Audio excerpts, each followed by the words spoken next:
ইরানের সামরিক অভিযান বন্ধ করার ইঙ্গিত দিয়েছেন আমেরিকার প্রেসিডেন্ট ডোনাল্ড ট্রাম্প। তার দাবি, লক্ষ্য পূরণের খুব কাছাকাছি চলে এসেছে Washington.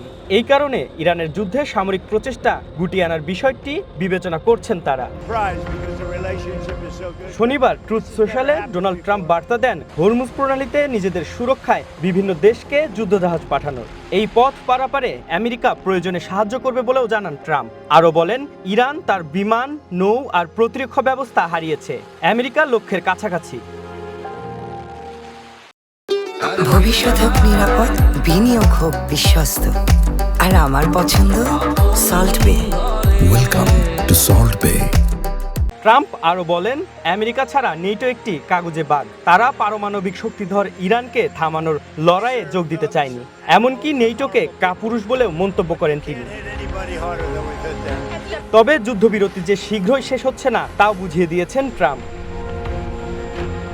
Mahmudul Hasan, one international desk.